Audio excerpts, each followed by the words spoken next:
Good afternoon, Space Fam, and welcome to Starbase.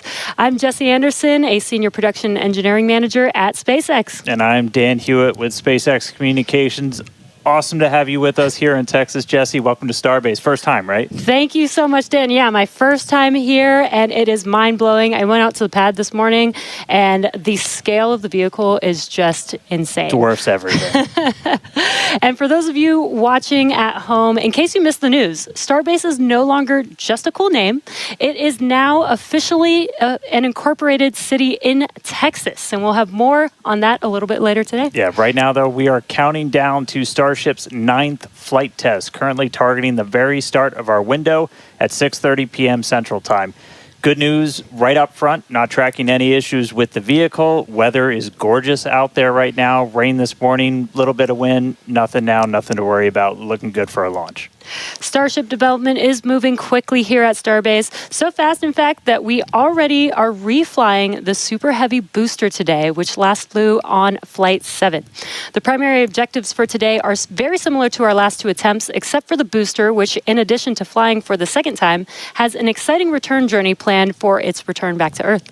That's right. It's going to be getting some serious rigor, and pretty important, we are not going to be attempting to catch the booster today. We're going to use this launch to kind of further accelerate the development. We're putting Super Heavy kind of through the ringer, some serious rigor. We're going to go through all of that in just a couple of minutes. We're also hoping to get Ship into space, and it's got a couple of objectives like deploying simulated Starlink satellites and then a range of experiments during its reentry. We're really trying to test the limits, the capabilities of that heat shield, the flaps, the structure, everything about it. Primary payload on this flight, once again, as always, is data. It's definitely a very big day for both stages. There's always a chance we don't reach every objective that we set for ourselves, but success comes from what we learn on days like today.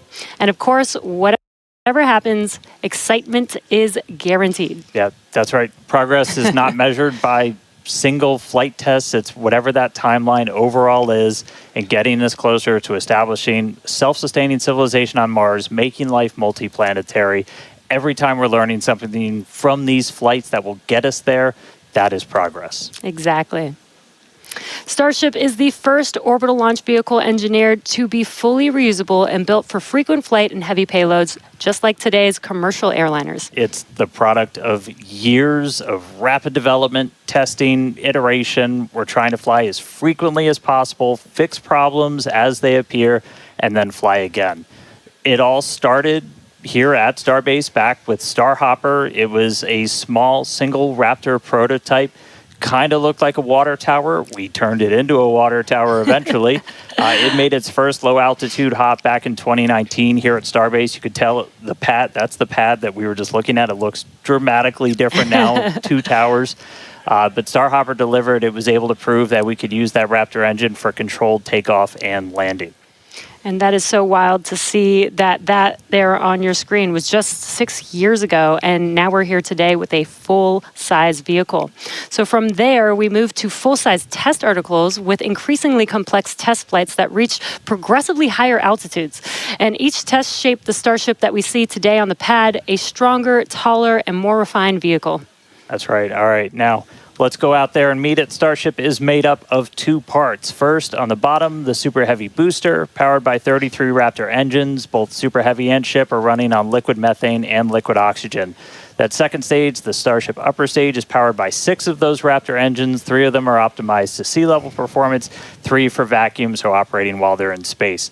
And here's a quick look under the hood at all of those Raptors. On the left, that's a view from underneath the launch mount. That's 33 Raptor engines on the first stage, on the booster. And on the right, that's a view inside of the ship. So you're looking down at the top of the booster at 6 Raptor engines inside the ship. Those are what's going to power it to orbit. Now, that second stage is also what will one day carry cargo, payloads, people, everything that's going to space. It's also going to be responsible for in-space propellant transfer. That's where we're going to take 2 Starships, meet them up in orbit. One will be able to transfer propellant to the other. That's a really critical capability for Starship to do all of these missions beyond low Earth orbit. That also unlocks our ability to send huge amounts of cargo, tremendous amounts of people to destinations far beyond Earth. Yeah, the Super Heavy booster is designed to launch, separate, flip, and return to the launch site where it can be caught by the chopsticks on the launch tower. Though, as we mentioned earlier, we are not attempting a booster catch today on Flight 9. Starship re-enters the Earth's atmosphere at the conclusion of its mission, steering itself to a vertical landing or catch.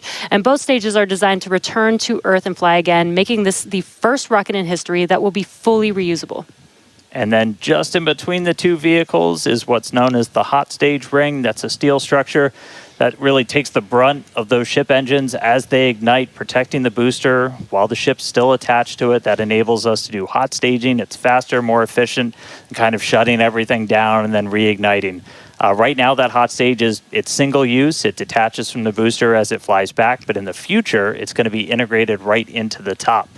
And then on top of all of that, there's all of the infrastructure that's built up around it to support Starship. We call it Stage 0. That's everything, the launch pads, the propellant farm, launch towers, chopsticks that are catching the booster out of the air, stacking the ship, all of that. And you may have noticed we have a new addition out there near the pad. The orbital launch mount for Pad 2 has officially been installed. That's starting to come together. Just like Pad 1, Pad 2 has a launch mount. That's where you're going to put Super Heavy on top. We also have a launch tower with arms, a little bit shorter on that one. That's going to be used to stack the Starship on top, put the booster on top, catch the booster, catch the Starship. We did put the orbital launch mount on there. That's responsible for routing all of the propellant to the booster ahead of flight. Underneath it, you've got flame deflectors, the water deluge system to disperse all of those forces. The single piece we just lifted in weighs about 1,060 metric tons, which if you're keeping score at home, that's the same weight as about 10 Millennium Falcons. It's heavy. That's a lot of Millennium Falcons, Dan. So many. We're also currently in work on Starship's brand new pad at Kennedy Space Center's Launch Complex 39A, and we're hoping to bring that online later this year as well. Tons of progress with Starship so far in 2025, and lots of incredible milestones still coming up. And we are still on track to lift off tonight at 6:30 p.m. Central Time. And right now, it's time to say hi to Chris, who's over there repping the West Coast ops today. How's it going, Chris? Hey, Jesse and Dan, and welcome everyone to West Coast and Hawthorne, California. As you can see behind me, the crowd is gathering outside of our mission control room here in Hawthorne, and the excitement is really palpable as we continue to count down toward Starship's 9th flight test. Now, our mission control room here in Hawthorne usually serves as the mission control room for our Falcon and Dragon missions once they launch from Florida and California. Now, with Starship, all countdown and mission control operations actually use the same flight control team from the same location at Starbase, which you can see on your screen now. But as we develop a vehicle like Starship, we want as many experts watching over its various systems as we can. And that's what we use the mission control room here in Hawthorne for during Starship flight tests like today's. The folks in mission control, which you see now on your screen, are the responsible engineers for Starship's various systems. This includes things like booster systems, stage propellant, our ground stations, flight software, the loads, and the vehicle structures as well.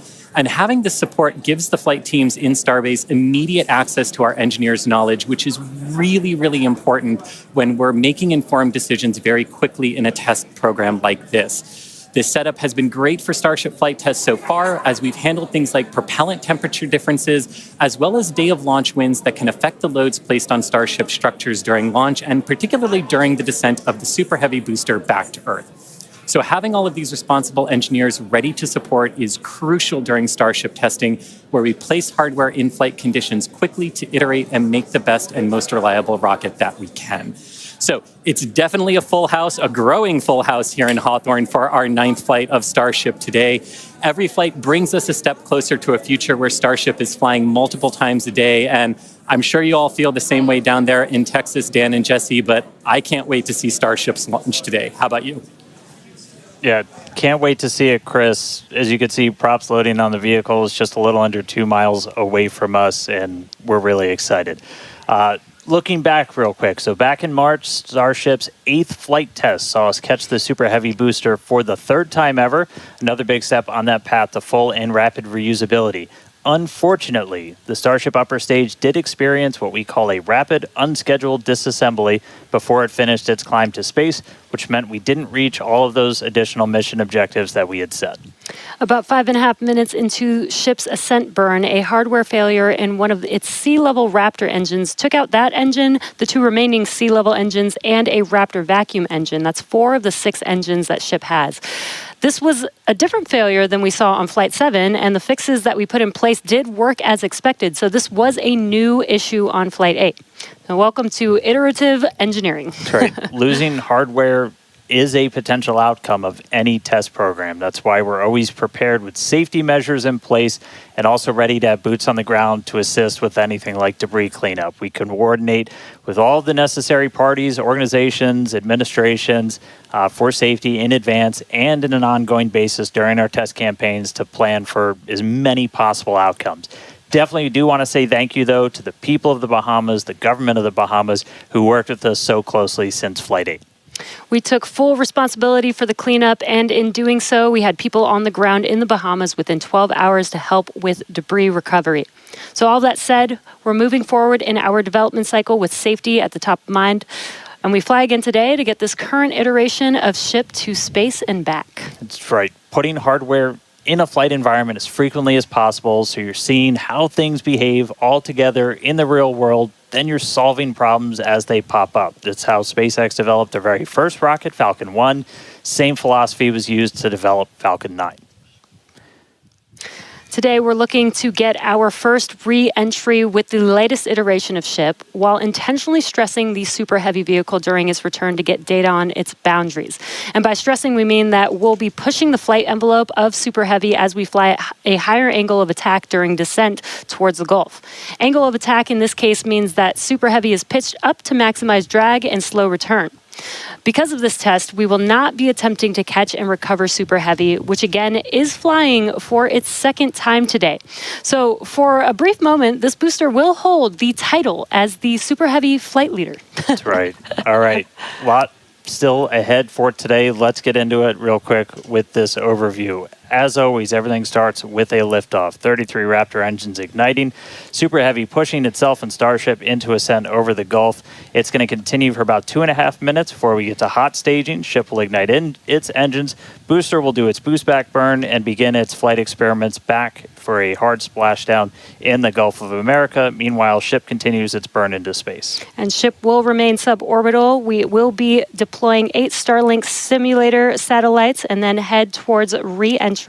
We'll relight a Raptor engine as well as test experiments during re-entry such as missing tiles, metallic tiles, loading the vehicle's flaps, and then ship will attempt a flip maneuver, and if all goes planned, we'll conclude the test with a soft water splashdown in the Indian Ocean. So that's what we have on the menu for Flight 9 today. Whole lot. Flight 8's RUD taught us new lessons about Starship hardware, specifically the Raptor engines. And as we touched on earlier, the root cause was traced to a hardware failure in one of Starship's 3 center Raptor engines. Yeah, just since that flight, we've done more than 100 long-duration Raptor tests at our facility in McGregor. Huge shout out to that team for really putting in the work to better understand what happened. As a result, the engines that are on Starship's upper stage on the pad right behind us have a few changes. One of the key ones we did was additional preload on some of the joints, essentially some additional torquing, a new nitrogen purge system for the engines themselves, and made some improvements to the propellant drain system. After our first ever Super Heavy refurb campaign, we static fired with all 33 Raptor engines. This was a chance to see all the hardware operating together, and for this flight, our teams had an opportunity to make adjustments or hardware replacements for this first ever reflight of the Super Heavy booster. And then it was ship's turn. We took it through several static fires. First, we did this short duration single engine burn to simulate an in-space reignition of Raptor using those header tanks, those smaller tanks up in the nose cone. We also completed a longer duration 60-second burn with all 6 engines. So where you're really putting the entire propulsion system that's going to be used for the ship's ascent into space through the paces, making sure everything's working together before we go stack it on the pad.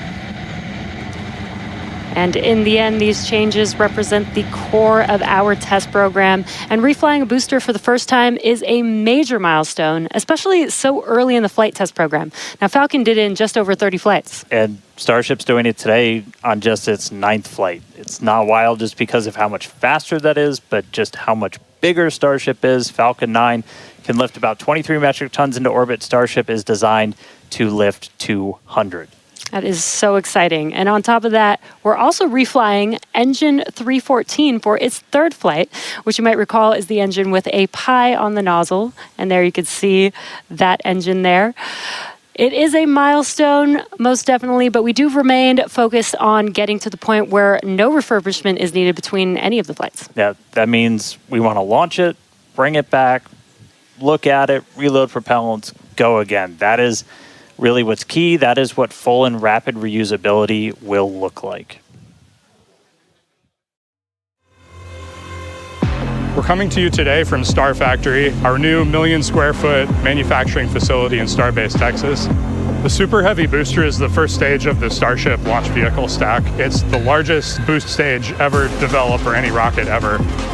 Having the largest rocket ever is a very cool engineering feat, but the thing that really makes a difference is the ability to rapidly reuse that rocket to launch many other missions. Reflying Booster 14 is an important first milestone in that we have proven that we can recover a vehicle, turn it around, and fly it a second time. But it's not a victory lap yet. From an operational perspective, an ideal state looks like a vehicle where very few things have to happen on it in order to take back off again. So we catch the vehicle, put it back onto the launch mount, put a new ship back on top with its payload, refuel, and take back off. And that same booster will come back to the launch mount, and we do the same thing all over again. Falcon is, reusing at a pretty high rate, and we get to go look at them and say, what did you learn? What is good? What is bad? And as we continue to build the Starship process. Zero-touch refurbishment really looks like a commercial airliner. The advantage we have on booster relative to when we developed Falcon 9, for instance, is this was really designed from the outset for rapid reusability. We're using all of the flight test learnings from our version 1 and version 2 vehicles in our orbital flight test campaign to inform the design of our version 3 vehicle.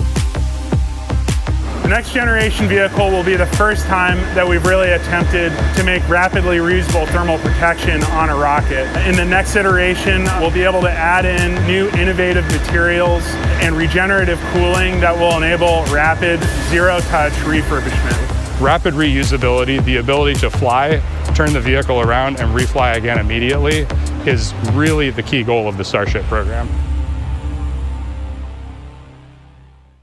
It is so cool to see our teams working together as Starship is learning from Falcon with reusability, and now we're seeing Starship do the same thing today. So all eyes on the rocket on the pad, getting ready to launch in just about 17 minutes from now. That's right. Looking at our levels real quick, we're a little bit more than halfway full on fuel and LOX on the booster, over 80% full on the ship, still have to fill those header tanks. But everything looking good. We're not tracking any issues on the range. As a reminder, we watch sea states, air, and land around the launch site here and also over in the Indian Ocean where we're going to be doing our reentry. Not tracking any blockers to launch at the moment. Weather is gorgeous, has not been a concern all day for launch. We've been moving through all of our pre-flight checkouts pretty smoothly so far this morning, getting the ship and the booster ready for prop load, making sure guidance, navigation, and control are aligned. Everything's ready to go. You can see with the frost coming off, we're getting pretty full. We started loading all of the propellants on board both ships about 45 minutes or so before launch. They kind of stagger where we start with ship and then move into booster. We're going to continue loading these propellants on board until just about 3 minutes before liftoff. We'll close out on the ship first and then on the booster. But bottom line, everything's looking great. Not tracking any vehicle issues, range issues, weather issues. We're looking really good right now for a launch at the top of our window right at 6:30 p.m. Central. Yeah, seeing the propellant loading is making this getting more and more exciting. Today is going to be a wild ride for Super Heavy. We're putting the booster through several tests to expand the envelope on its capabilities and get flight data to make its return and catch more reliable. Now, another unique change in today's flight will be the addition of the first ever directional flip of the booster. That's right. If you followed previous flights and you kind of wonder to yourself, why does the direction of the booster flip seem random? Surprise, it's because it was. We've got a couple of views from previous flights where you'll see the booster kind of go in different directions, and it was really small differences in the thrust of those ship engines. As they started up, they would nudge the booster in an initial direction, and so the booster would essentially sense that and then lean into it, and it'll react, the engines will gimbal, and then it'll continue the flip. That was the easiest option technically, but you do take some performance hits since you're essentially setting aside propellant to accommodate every single direction for a flip. Exactly, but if we know which direction we're flipping, then we know how much propellant we will need and can instead use more of the propellant to burn longer during ascent, adding more velocity to ship and increasing how much payload it can ultimately deliver to space. Yeah, so today I got my trusty Super Heavy here.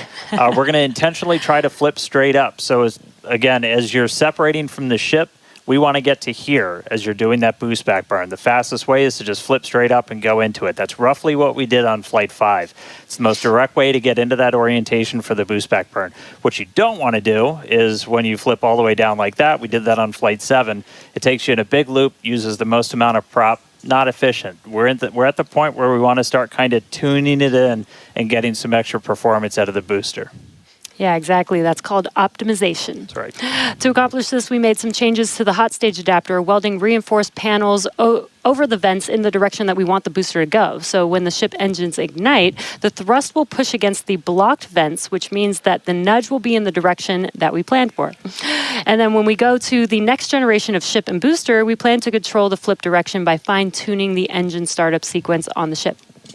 Yeah, that's not the only flight experiment that we have planned for the booster today. We're not attempting a catch, so we're going to try and gather additional data that's going to improve performance on future boosters. We're also going to try and see how resilient we are to things like losing an engine during the landing burn. By sending the booster out to sea, we're able to do these higher risk tests without risking the launch pad. As you might have heard earlier, we're going to be doing what's called a higher angle of attack. Basically, instead of coming straight down, we're going to tilt up a little bit. That gets you more drag on the booster. You're able to use just aerodynamic forces to slow you down. The slower you're going at the start of that landing burn, the less propellant you need, because really you're just focused on slowing down as much as humanly possible when you fire that up. So by already going a little bit slower, we'll get some benefits to our performance and our reliability on those burns. Yeah, exactly. And there's definite uncertainty in how well the booster's grid fins and structure will be able to control its flight when we get into higher angles. So don't be surprised if it isn't a smooth descent for the booster down to its splashdown point today. The most important objective of this portion of the test will be getting actual flight data to help anchor our models. Now, we're hoping to fly the next generation of super heavy boosters at even higher angles of attack. So this test today will give us a better idea of what is feasible. Now, on top of all of this, we're going to see how resilient Super Heavy is to engine failures at the most critical times. Yeah, we're going to intentionally disable one of those 3 center engines and instead use an engine from the middle ring that's kind of right behind it. Those center engines are what we nominally use at the very last part of a landing burn as you're just kind of fine-tuning the booster's path into those waiting chopstick arms. This is going to act as a real-world simulation of a pretty scary situation where engines are not starting at probably the worst possible time, but we're going to do this without risking the pad. And then, at the very end of the landing burn, we're going to cut one more engine off and go down to only those 2 center engines. The burn is going to end while Super Heavy is still several hundred feet above the Gulf, so we expect it to make a pretty hard splashdown today. So, in all, pretty eventful day for the booster. And as many of you may know, water landings are actually uncommon for SpaceX. While other launch providers expend all of their boosters after flight, we land and reuse most of ours.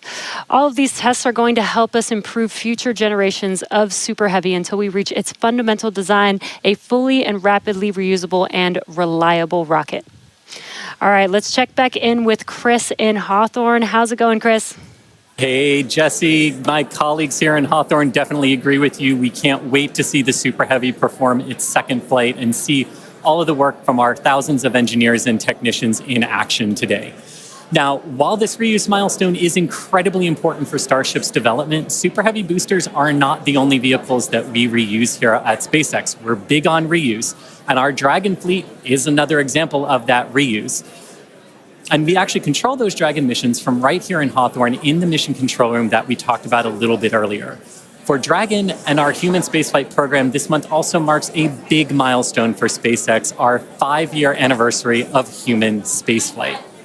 Now, NASA astronauts Bob Behnken and Doug Hurley got us started back on Demo 2, which was notable for being the first time since the retirement of the shuttle program in 2011 that people launched to orbit from U.S. soil.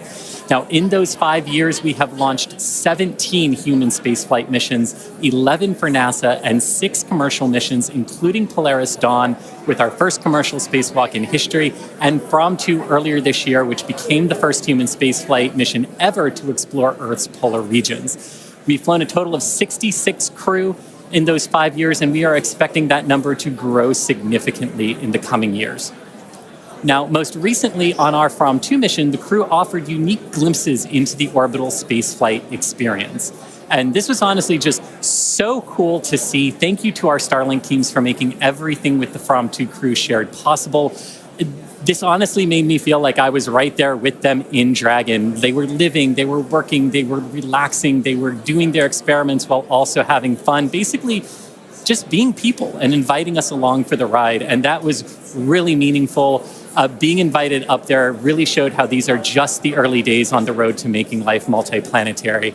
And the vehicle that's going to make all of that happen is Starship. And Dan and Jesse, I don't know about you, but that is definitely a future I have wanted since I was a little kid, and I cannot wait to see us make it a reality. Yeah, right there with you, Chris. It's the fact that we're getting close to that being reality, that the vehicle that's going to go is sitting on the pad right there. Like, that's endlessly exciting. All of that's going to include sending humans, all of the infrastructure for a permanent presence on Mars. And we're looking ahead to sending the very first Starships to Mars as early as next year. Yeah, this will help prove that we can actually get to Mars with a focus on learning as much as possible while demonstrating what will be needed for Mars transit and landing. But before we can make life multiplanetary, we have to build the starships that will make this all possible. That's right. And that's happening right here, Starbase, Texas, the gateway to Mars. This is where we're soon going to be launching up to 25 Starship launches per year from here at Starbase. And the place is changing every single day. We've grown quite a bit just in the last couple of years. There's a couple hundred employees, their families living amongst actual rockets. We're in the process of expanding production and integration. We've got a target of 1,000 Starships a year we're going to try to hit. And recently, we did become a city of our own. We're the first city in Cameron County in 30 years. And that's just going to help us scale more quickly, try to build out the best community possible for all the people that are building the future of humanity's place in space. Starbase, pretty easily one of the most inspiring, exciting, unique places to live and work on the planet. As usual, shameless plug, we're always hiring. Come help us build the gateway to Mars. Visit spacex.com/careers. You can see all of our openings. And this is my first time in Starbase. And Dan, the Star Factory is a manufacturing engineer's dream. To be able to build a factory like this at such a large scale with such a large scale vehicle is so wild to me. And though I'm just visiting, Chris is hanging out right where I call home base. So let's check back in with Chris in Hawthorne. Thanks, Jesse. Yeah, everything here in Hawthorne is looking good. The crowd is gathered, really excited to watch the hard work of all of their colleagues come to fruition here for Starship on its 9th flight test. Not tracking any issues. We are excited to watch Starship do its thing today, make it halfway around the world, and test a lot of those critical in-space maneuvers and operations that will be vital for the program's continued operation. So Dan and Jesse, we can't wait for liftoff. Let's have a good flight today. Thanks, Chris. Now, if you're just now joining us, where have you been? But we're glad that you're joining us now. We are at T-minus just under 6 minutes until liftoff of the 9th Starship test flight. So far, the range is looking good. All the airspace and trajectory area that we are going to be launching through is looking good for our test flight today. Weather has been great. It was a little rainy and windy this morning, but it cleared up. It looks beautiful here in Starbase, and propellant loading continues on both stages. All right, yeah, it is continuing. We're a little over 90% full on our booster. We are pretty much full in the main tanks on ship, filling up those header tanks. We're going to continue loading prop for about 2 more minutes. Once we're done with that, you've got just under 11 million pounds of liquid propellant spread across those 2 stages. After we get through all of that prop load, our stage 0 will get ready. The ground systems will go through pushbacks, clearing all of those fluid feed lines back to the propellant farm, getting ready for launch. We did just see they did a flap wiggle check, so the final flap check on the ship. We're doing final alignments of the guidance, navigation, and control system, our thrust vector control, essentially our steering, checkouts of the flight safety system. So everything progressing right now. If we do need to hold, that can come at T-minus 40 seconds. That's a point built into the countdown where we can pause to wait for any final checkouts, pressurizations, anything that we need to complete. We can hold there. We will only hold there if we're tracking an issue. We're not currently tracking anything that will hold us at T-minus 40 seconds.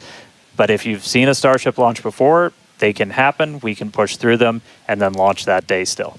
Exactly. But when we do pass through T-minus 40 seconds, a number of events will occur in rapid succession. The ground spin and ignition systems come up to flight pressure, ship goes to internal power, and then after that, the quick disconnect or QD arm lockout is removed in preparation for retraction just shortly after T-minus 0. And once we pass T-minus 40 seconds, we do still have the ability to recycle the count under certain conditions back to T-minus 40 seconds, and then hold there to assess what happened and see if we can proceed again back down to T0. Yeah. There are a couple of things, kind of gates in that timeline that if we pass through that and we hit a hold, we'd have to scrub for the day. One pretty visual one will be if the water starts flowing for that deflector system that's underneath the launch mount. That happens right at around T-minus 10 seconds. For flowing water, we can't turn it off after it starts, and if we hit a hold, we're scrubbed for the day. We would need to refill those water tanks. We would also at that point need to refill all of the propellant tanks, as 11 million pounds of propellant is a whole lot. We can typically do that in about 24 hours, so we can always turn around to try again tomorrow. But we are coming up on 3 minutes away from liftoff. We should be hearing that we're closed out of prop load on the ship at this point. Booster coming up shortly. And wow, the weather just looks amazing there with Starship on the launch pad. Just about 2 minutes and 45 seconds from T0 with a lot of objectives for today. The booster, the Super Heavy booster flying today, will be flying for its 2nd time. Last flight was on Flight 7 and just turned around in 2 flights, which is pretty incredible. I'm super excited to see that booster fly again. All right, we did just hear we are going to hold at T-minus 40 seconds. So we'll pass along some more information once we hear that reason. But again, that's not the end of the day. We can hold at T-minus 40 seconds for quite a few minutes. We eventually have to start looking at our temperature of all of our propellant on board. That's usually what drives us to, if we've held too long, we have to stand down for the day. So we are expecting a hold at T-minus 40 seconds. Sounds like we're going to be doing some additional checkouts on the booster Raptor while we're at that T-minus 40 second mark. So we will expect to see the clock pause at T-minus 40. And then again, we've got a couple of minutes. They can work through the issues. If we're able to clear them, we can still launch today. If it's something that we can't, we can always stand down, turn around, recycle, fly again tomorrow. Again, that's really important. This is what terminal count is exactly for, is to be checking the vehicle, monitoring the vehicle systems as it makes its way down to T0. And again, this gives us the ability to catch anything and be able to hold, as Dan has been saying, and recycle if we need to, or pause so that we can work through those issues and see if it's something that we need to stand down for. And as Dan mentioned, we will be holding at T-minus 40 seconds, so in about 20 seconds from now.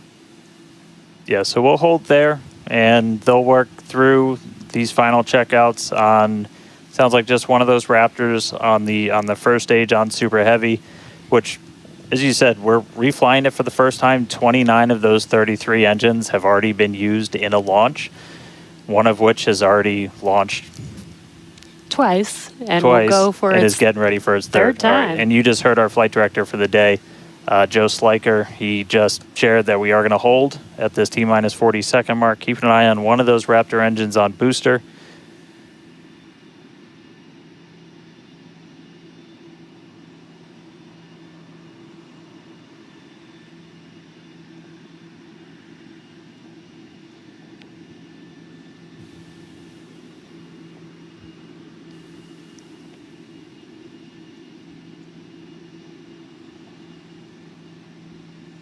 And if you're just now jumping in, we are holding still at T-minus 40 seconds.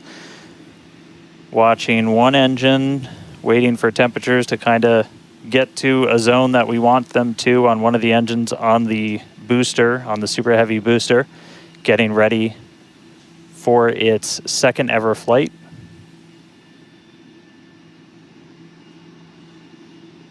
So we'll just continue to hold. Again, we can hang out here for several minutes.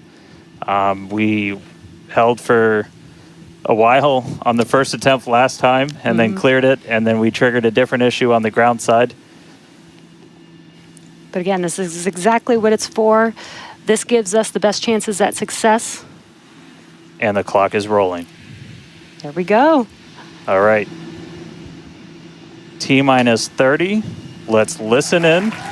Watch that first flight proven Super Heavy. Get ready to take off from Starbase.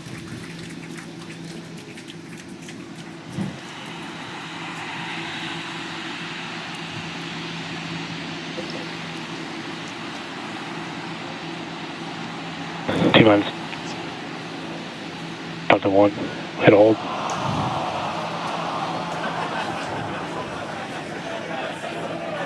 We did have a hold, and looks like the clock jumped back to T-minus 40 seconds.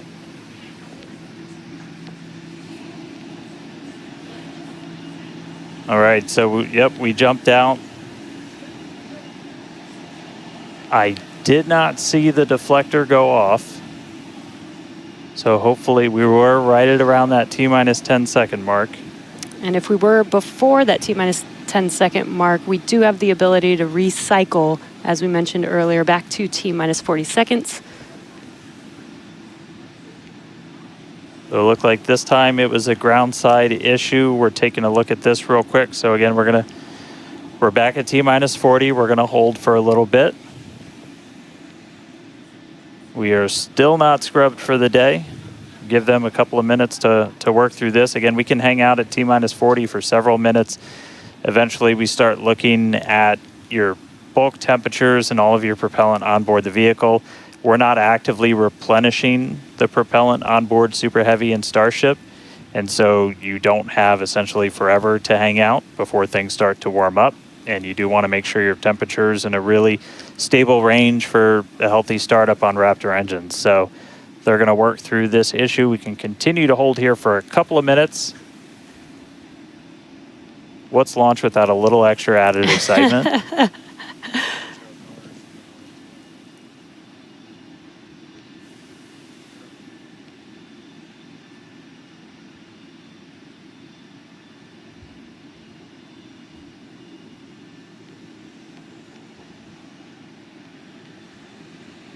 All right, so cumulatively, we've held for a little over 3 minutes between the two holds. Again, this is a ground side issue on our tower. The techs are looking through the data right now to see if it's something that we can either work through or if it would cause us to have to stand down. So we're continuing to hang out with them, holding at T-minus 40.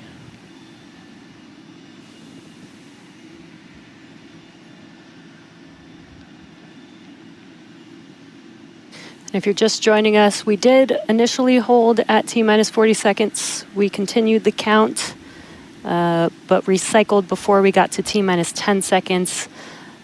And so we're back at a hold at T-minus 40 seconds, waiting for more information. The team is checking out to see if we can continue today.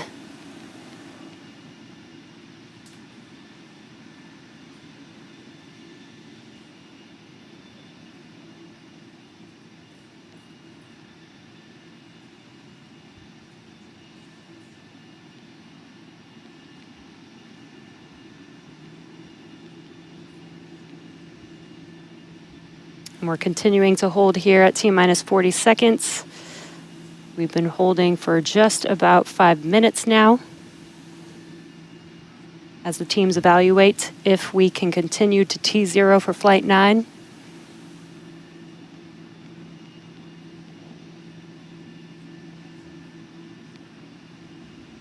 All right, so it sounds like we're coming to a resolution.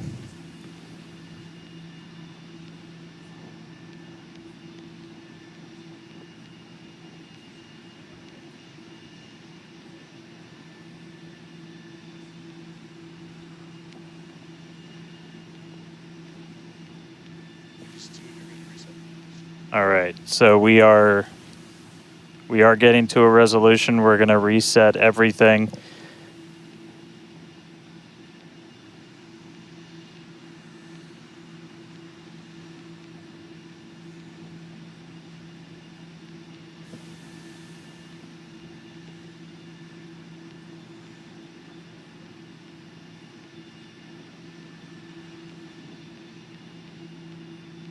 All right, so we're going to see the clock. It is now rolling. Here we go. We saw an issue with that quick disconnect to the ship. There is a chance that automation will kick us out again if we encounter the same issue. But for now, the clock is rolling. We'll see if we pass around that T-minus 10-second mark.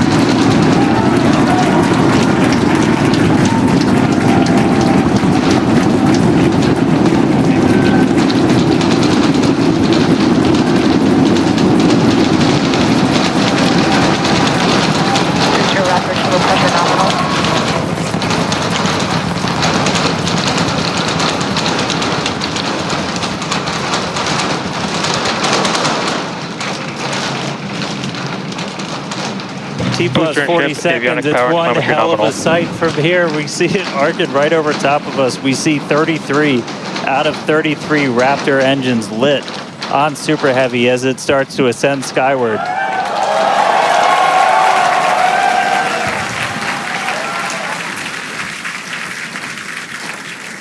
Coming up on maximum aerodynamic pressure, then only about a minute and a half until we get into hot staging. Wow, Dan, that was incredible. We could feel the building shaking here, feel the vehicle's power. Now we're just about a minute away from shutting down those engines on the booster. Again, this booster is flying for its second time today. All right, so hot staging coming up a little under a minute. We're going to see all but the 3 center engines turn off on the booster. So our version of MECO, most engines cut off. And then just a few seconds later, hoping to see 6 engines ignite on ship to push it away.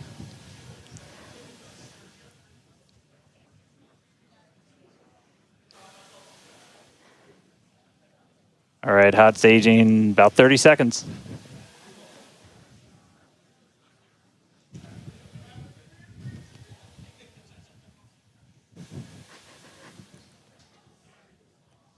And definitely keep an eye on which way the booster flips. First ever directional flip we're going for today. Should flip straight up.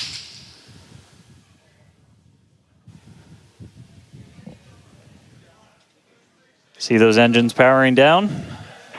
Booster engine cutoff. Ship ignition. Stage separation.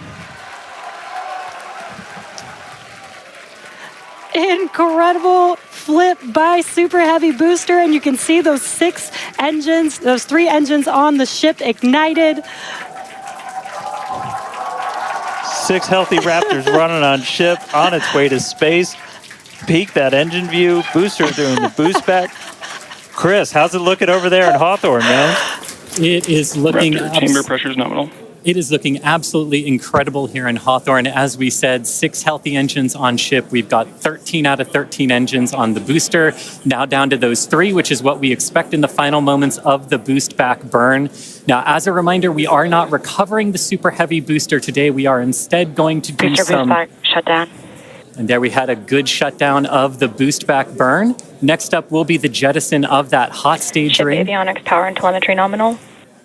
Great call out there that everything looking nominal aboard the super heavy vehicle, which is returning to Earth, and we're going to be doing some experiments with it, including a higher angle of attack re-entry, as well as some engine tests as it gets closer to the Gulf. We are, again, because of these tests not recovering it, we are sending it to the Gulf on purpose to do those tests. But again, you see the booster on the left-hand side of your screen. You see ship with 6 healthy engines continuing its ascent to its planned suborbital trajectory. Everything going very well so far for Starship's 9th flight. Now 4 minutes, 15 seconds in. Great views from inside of the aft engine area of ship there, looking at those 3 sea level and 3 Raptor engines on the right-hand side of your screen. The booster doing its LOX dump, that liquid oxygen dump. So because we don't need some of that liquid oxygen propellant in its tanks, we vent that propellant out to lessen the booster's mass as it comes in for its landing. Just absolutely gorgeous views watching these 2 vehicles do their respective things in the skies over Texas here today. And Dan, we're approaching the 5-minute mark into the flight. Super Heavy is descending rapidly. What can we expect here in the next few minutes as it does its atmospheric tests? Yeah, now as we had talked about, Super Heavy might not have a very smooth ride down. We're going to be putting it through this higher angle of attack. So we're kind of pitching it up a tiny bit, increasing drag. We've done this in wind tunnels. We've done this in computer modeling. It shows that sometimes the control isn't great, but only one way to really prove it out, and that's to get real-world data. So here comes Super Heavy. It should be igniting for its landing burn in just about 40 seconds from now.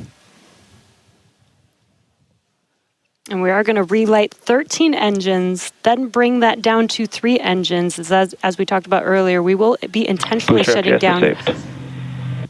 We will be shutting down one of those 3 center engines intentionally to push the limits of the Super Heavy booster. Ship Raptor, chamber pressure is nominal. And continuing to see 6 healthy engines on the ship. 3 sea level and 3 vacuum engines still ignited as the Super Heavy booster is making its way back down to Earth. We can see those grid fins doing some heavy work. Booster landing startup. Ignited for our landing burn.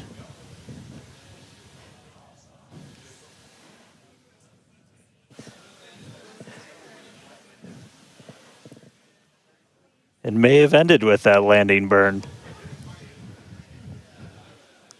Does look like we lost telemetry from the booster once we started into that landing burn. Did you hear confirmation that the booster did demise? So the booster's flight ending before it was able to get through landing burn, but again, we are not bringing that back. We were expecting it to make a hard splashdown in the Gulf. We were getting live data back the entire time through that high angle of attack flight, so that was something that was really vital for us to get during this reuse. First free flight of booster in the books. All right, ship has about 2 minutes left. Yeah, in about 2 minutes, we expect all 6 Raptor engines to shut down. That will be SECO.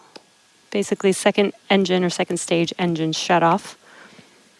And these are some incredible views, Dan, from the aft end of the ship, watching as the engines stay ignited with the Earth in the background. As always, the Starship avionics team, the techs.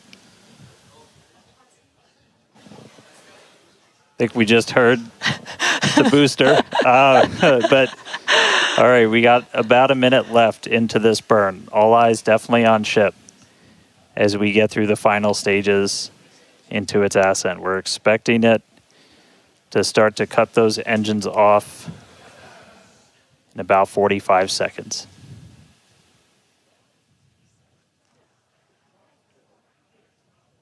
Terminal guidance.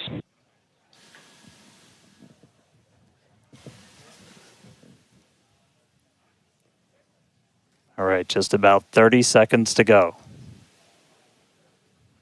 We're in terminal guidance in the final stages of this ascent burn. We did see shutdown of the Raptor engines. We do stagger these, so we do the Raptors first. Those 3 have shut down successfully. Sea level's still running. Ship engine cut off.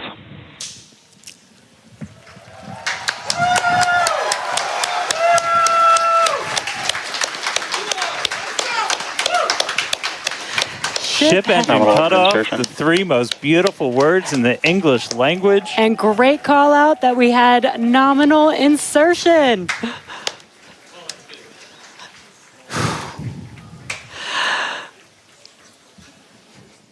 An incredible flight test so far today. We reflew a super heavy booster for the very first time in 9 test flights. Ship is in its orbital trajectory. Again, it's going to remain suborbital for its mission today. But it ignited It ignited all 6 of its engines and made it all the way through SECO just now.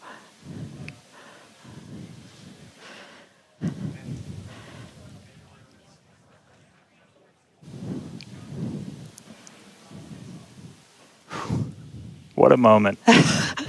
Incredible. All right, but I mean, that's still lots to come for the rest of this flight. Per usual, I need to collect myself. Hey, Chris, how's it going over there in Hawthorne, man? How's everybody doing? I think the elation and the excitement and the happiness at what we just saw achieved carried through across all of our sites. What an incredible view to see Starship back orbiting the Earth just under 11 minutes into our mission. Absolutely exciting to see all of this, and super pumped especially to see all of the team's hard work in action here today. As guaranteed, it has been an exciting evening so far for Starship's 9th test flight. We lifted off a little bit after 6:30 p.m. after a couple of holds that were triggered at the T-minus 40-second mark, but we were able to clear those, 1 on the Raptor, 1 on the tower, and we were able to lift off successfully from Starbase. 33 out of 33 Raptor engines lit on the Super Heavy, all 6 engines lit on ship, bringing it to its planned suborbital trajectory around Earth. But as Dan said, we've got a lot still coming up in our flight sequence. So coming up at about T plus 18 minutes, 26 seconds, we'll have the first deployment of simulated Starlink satellites planned from Starship. That will be followed at about T plus 37 minutes and 49 seconds by the relight of a single Raptor sea level engine in space. This is going to help us gather data on our ability to do a deorbit burn for future Starship missions that will go orbital. And then, of course, one of the biggest tests yet to come is the new heat shield modifications to Starship.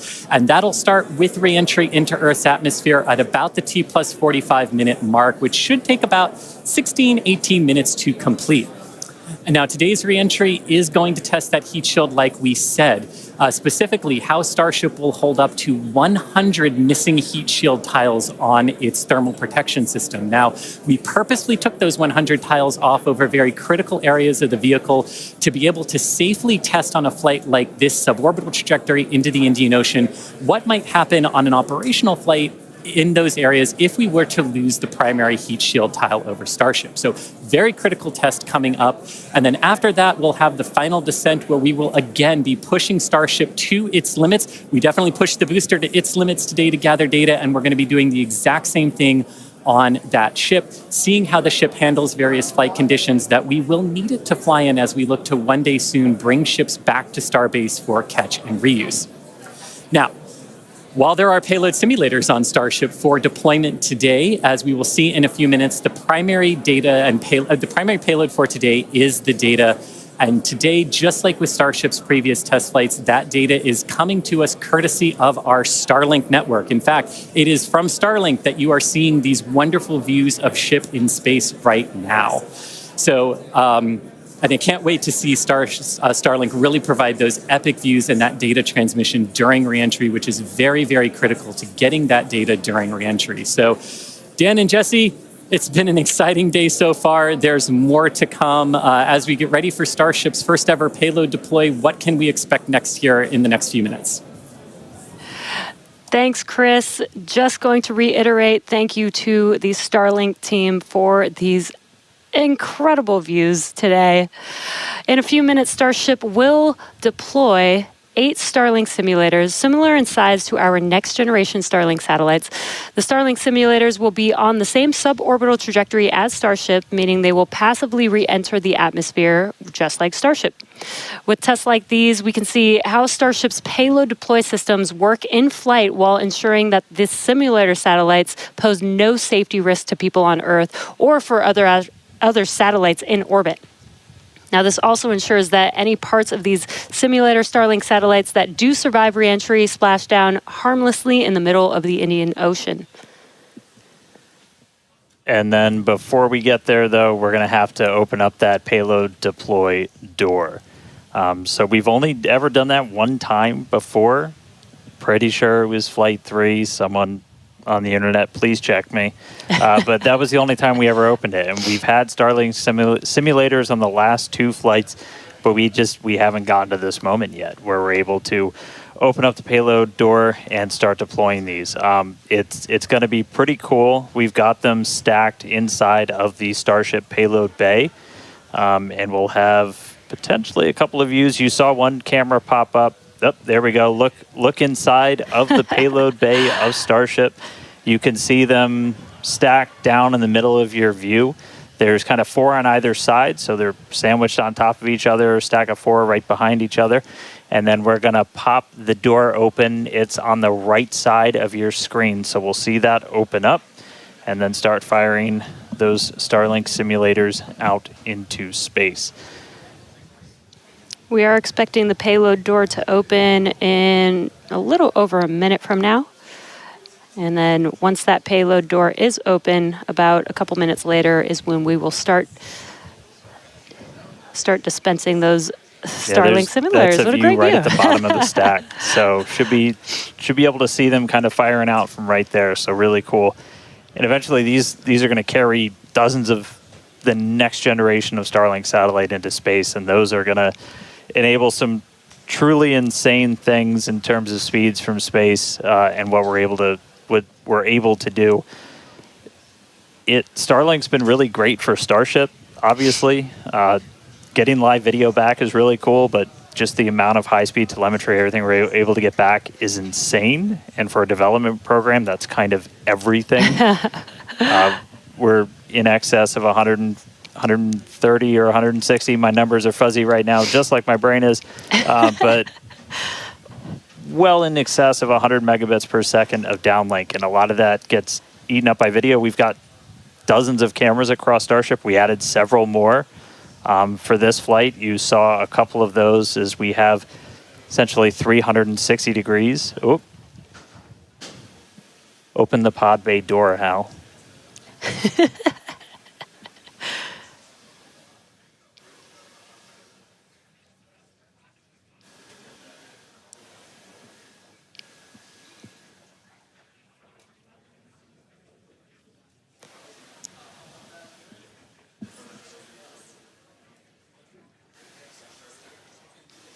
Now we are expecting the payload door to open any moment now, so we're watching out for that.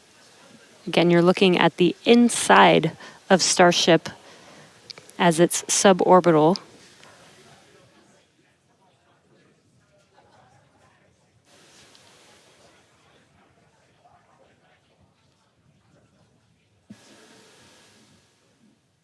Well, we heard the door open was in progress. It was unable to actuate all the way open, so they are going to close it back up. Hal told me no. He said, I'm sorry, Dan. Can't do that. Looks like we won't get the door open today. But that's okay. This is obviously a test we want to be able to do before we're deploying full-on Starlinks. But the real focus for this, now that we are in space, is getting to that reentry. That is the most critical phase of Starship that we still have to prove out.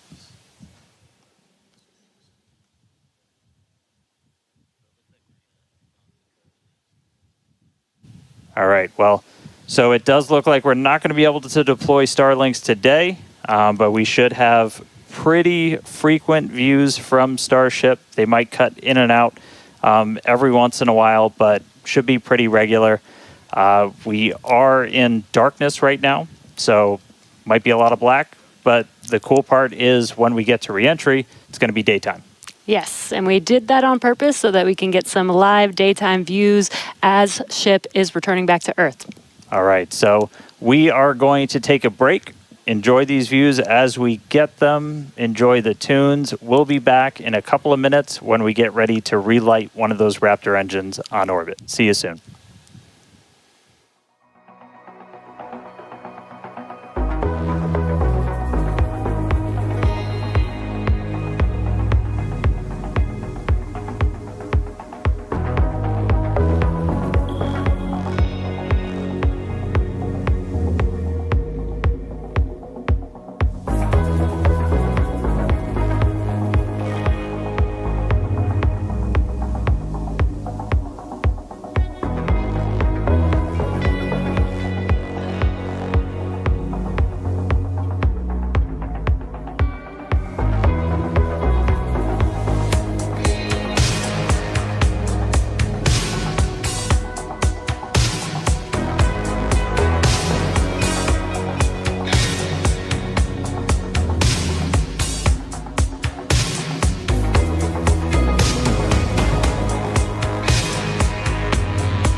All right, if you're just tuning in, we are about 30 minutes into today's flight test, and the ship is on its suborbital trajectory. As you can see in some of the views and from some of the telemetry, we are in a little bit of a spin. We did spring a leak in some of the fuel tank systems inside of Starship, which a lot of those are used for your attitude control.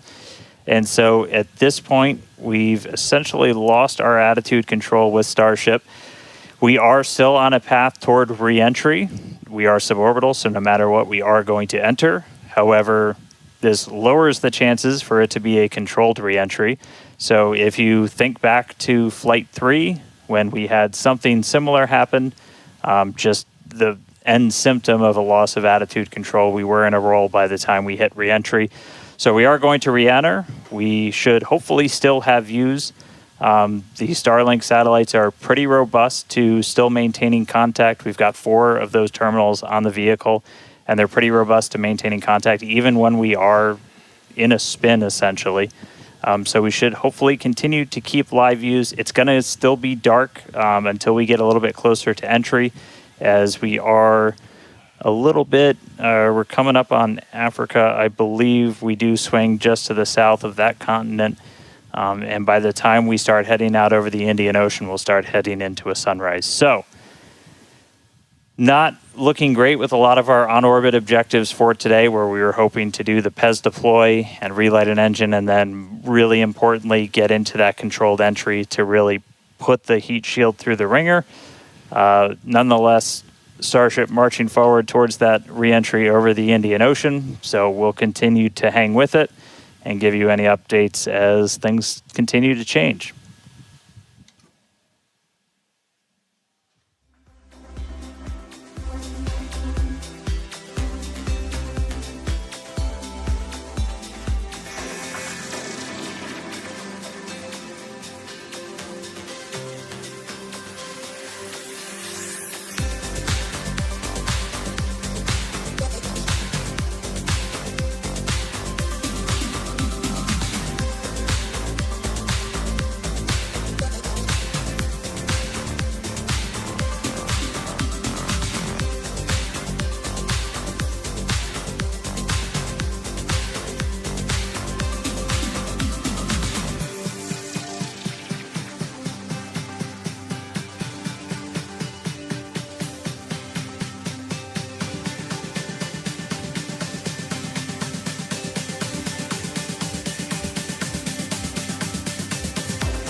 All right, so 36 minutes, 15 seconds into today's flight tests. You're seeing some flat movement here on the ship.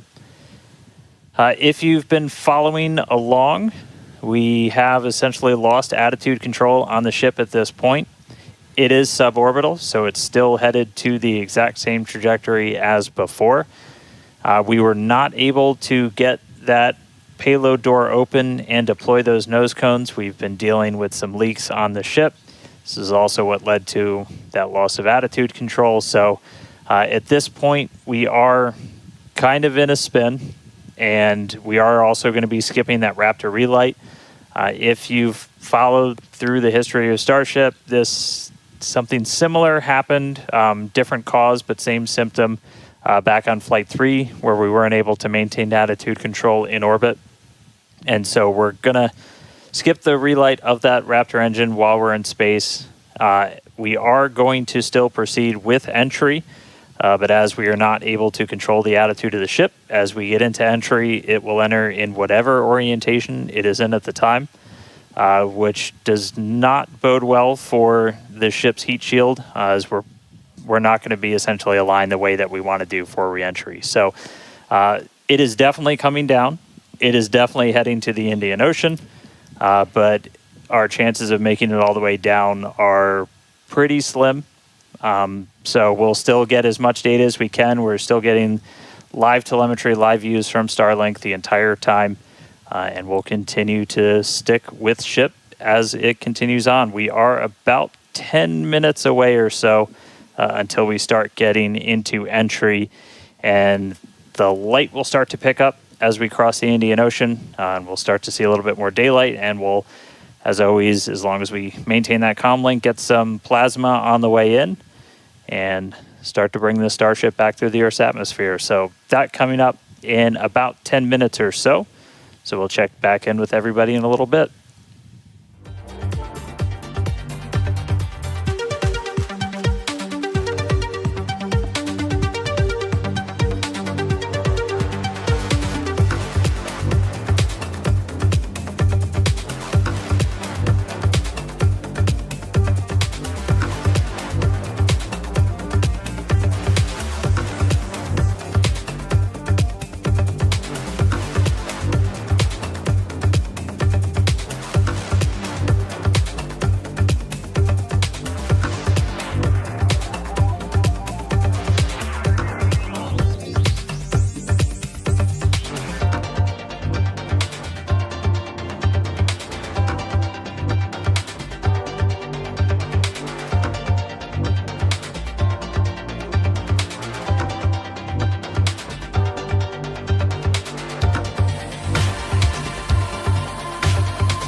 If All you- right, so we are 42 minutes and change into today's flight test. You're seeing the light show start as Starship is getting closer to its reentry. If you're just tuning in, we were able to successfully make it to orbit. Run into a couple of issues as we've coasted to our entry point over the Indian Ocean. At this point, we had lost attitude control of the ship and entered into a spin. The team made the call to do what's called passivate the vehicle, so we're essentially venting all of the remaining propellant overboard, and it's going to make an uncontrolled reentry. Important to note, this is a contingency that is planned for, and we clear the zones in the Indian Ocean where these entries could take place. So we're not going to come down exactly where we would have had nothing happened, but we do clear a tremendous amount of space out in the Indian Ocean in the event that we run into this. We understand that there are always risks, essentially, with these flight tests, with the hardware, but we don't really accept any compromise when it comes to protecting people. And it is one thing to note is we will actually still re-enter in our planned airspace zone, which is good. That is exactly what we planned for. You know, we do plan for if something does go a little bit off nominal, that we have enough airspace cleared out for situations just like this. Yeah, re-entry is still just that really critical phase that we need to try and gather as much data, as much information as possible. Is a fully reusable heat shield has never been flown before, the history of space flight, and that's something that Starship still has to crack. And so we had a whole range of experiments on this one at this point, and we just started to lose some of our cameras, so it's very possible that we'll start to lose contact with Starship a lot sooner than we would have if it was a nominal reentry. So we are expecting it to break up essentially on its reentry over the Indian Ocean. So not able to do a lot of our on-orbit objectives today, but just the fact that we, got it into space was just a really big moment for a lot of the team. Yeah, and another thing to note is that Super Heavy did fly for its second flight today. It first flew on Flight 7, and it made it all the way to our shutdown of all the engines and stage separation, getting ship into its suborbital trajectory today. It did ignite its 13 engines, but it did demise at that point. We did plan to fly it back down to Earth at a higher angle of attack, and we do expect it to stress the vehicle a lot more than what we've seen previously. So it's not unexpected that we did lose the booster before we got to the actual landing. Yeah.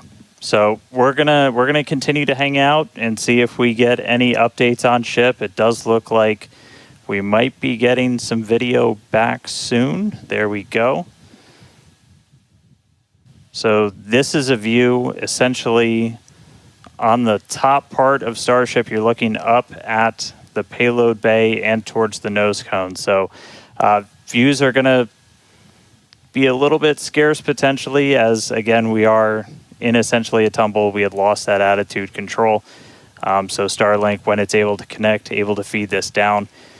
We are at the phase where we would expect entry to start within the next minute or so. So we are entering uncontrolled, but again, we're entering into an airspace and a sea space that is cleared and monitored in advance of launch and before we get to this phase.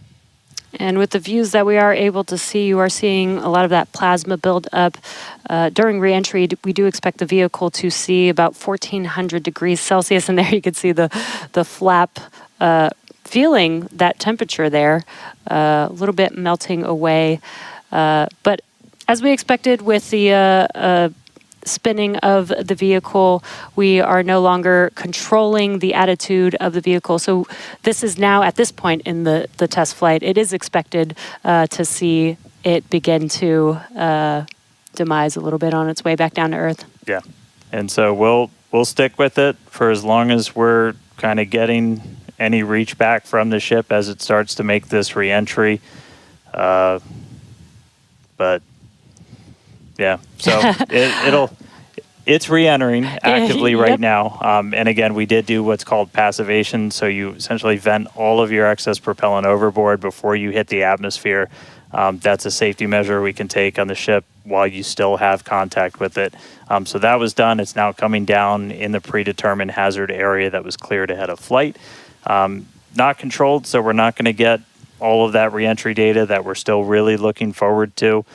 This is kind of a new generation of ship. It has different flaps, improved heat shield, a whole lot of things that we're really trying to really put through the ringer, as there's a whole lot we still need to learn before we get to kind of the next step that we're hoping for, which is going to be that ship going orbital and eventually coming back here for a catch. So getting through one of these fully is going to be really important. It's not going to be today, but we are just going to stick with the ship, see what else we can learn as it makes its way through the atmosphere and brings an end to the 9th flight test. So we'll stick with it.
If you're just now joining us, we did have an on-time liftoff from Starbase, Texas at 6:30 p.m. Central Time of the Flight 9 vehicle.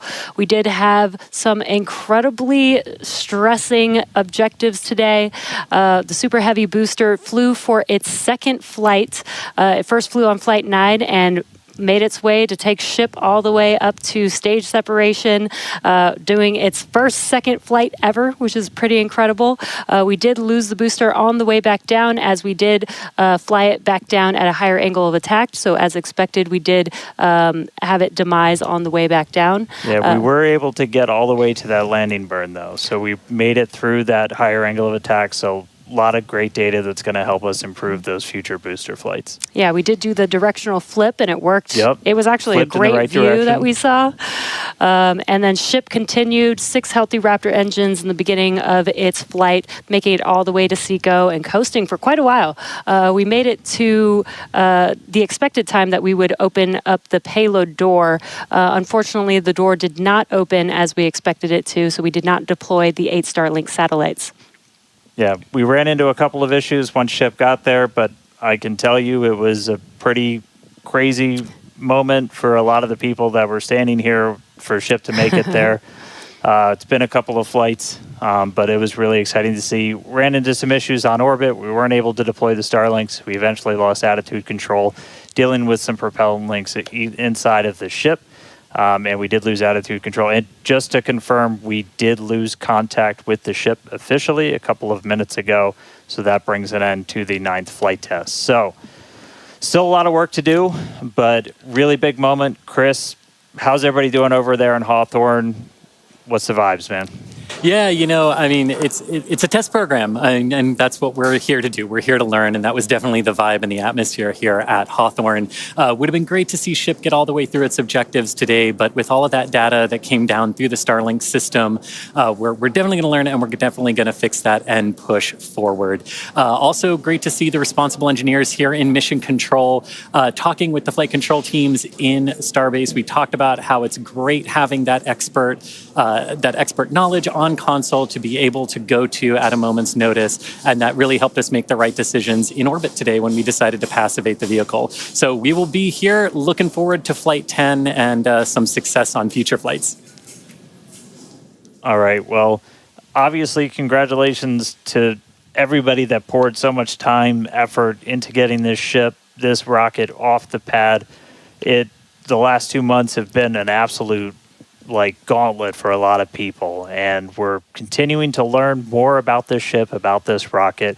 We are trying to do something that is impossibly hard, and it's not always you're not going to reach it in a straight line. We said there's going to be bumps, there's going to be turns, but seeing that ship in space today was a hell of a moment for us. So congratulations to every single person who put time, effort, sweat, anything into that rocket.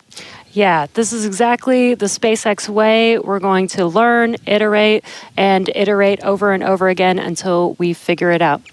So thank you to everybody for tuning in. Thank you for the fine people of Cameron County, including the residents of the newest city of Starbase, as well as the Coast Guard, Federal Aviation Administration, Government of Mexico, as well as the Australian Space Agency. All right, now, this is not the end. We're going to have a whole bunch of cool liftoff stuff, so be sure to follow us on X at SpaceX for more, and we will see you back here for Flight 10.